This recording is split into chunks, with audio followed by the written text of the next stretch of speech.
প্রকৃত শিক্ষাই জাতির মেরুদণ্ড।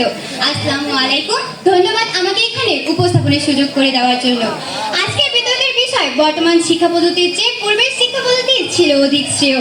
আমি এটির পক্ষে অবস্থান করছি এবং আমার পক্ষের প্রথম, দ্বিতীয়, তৃতীয় এবং চতুর্থ বক্তা অনেক সুন্দরভাবে তাদের বক্তব্য উপস্থাপন করে গেছেন এবং আমিও চেষ্টা করব আমার যুক্তি উপস্থাপনের। আমার পক্ষের বক্তা যখন বলে গেলেন পরীক্ষা তুলে দেওয়ার কথা, তখন আমার প্রতিপক্ষ থেকে আসলো সৃজনশীলমূলক এক পদ্ধতির কথা।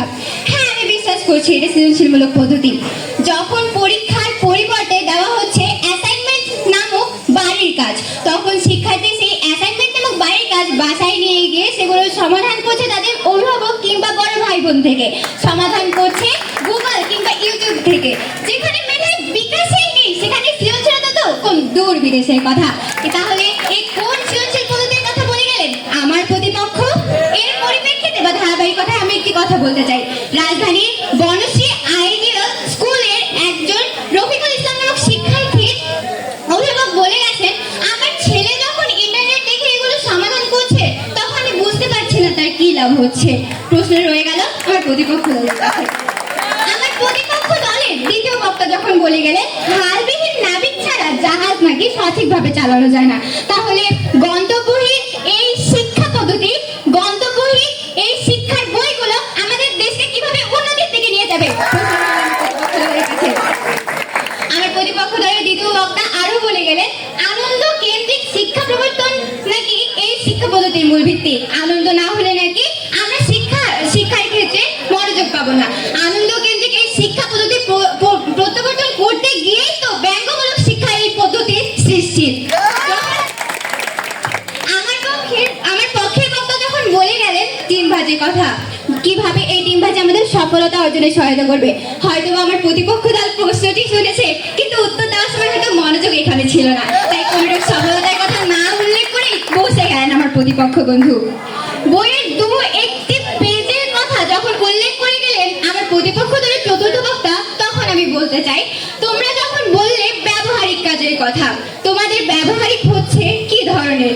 কিভাবে ডিম ভাজতে হয়, কিভাবে ঘর গোছাতে হয়, কিভাবে আলু ভর্তা করতে হয়, এটাই কি তোমাদের ব্যবহারিক বিষয়? আমরা ব্যবহারিক করেছি, আমরা করিনি।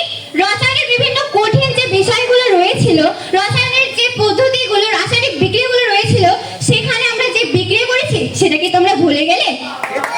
আমি আবার বলতে চাই, যদি আমাদের পূর্ববর্তী শিক্ষা পদ্ধতিতে কোনো সৃজনশীলতা নাই থাকতো তাহলে কিভাবে আবু সালেহ গুগলে চাকরি পেল, কিভাবে পেল?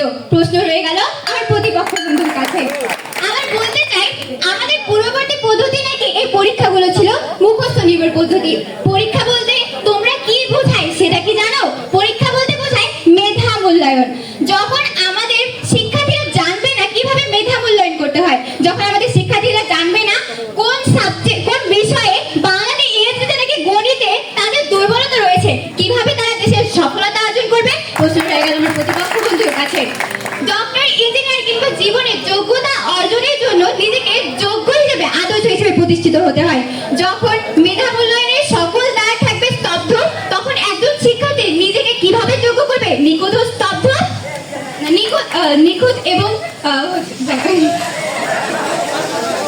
আমি বলতে চাই, আমার প্রতিপক্ষ বন্ধু যখন বলে গেল অবকাঠামোর কথা, আমাদের দেশ অবকাঠামোর দিক থেকে কি প্রচুর উন্নত?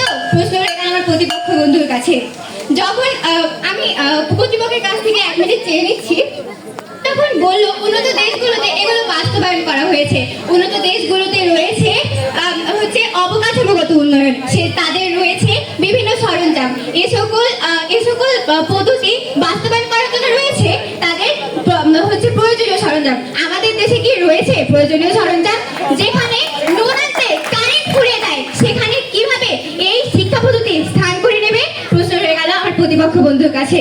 তাই আমার কাছে মনে হয় বর্তমান শিক্ষা পদ্ধতির চেয়ে পূর্ববর্তী শিক্ষা পদ্ধতি ছিল অধিক শ্রেয়। এই বলে আমি আমার বক্তব্য শেষ করলাম এবং ধন্যবাদ সকলকে।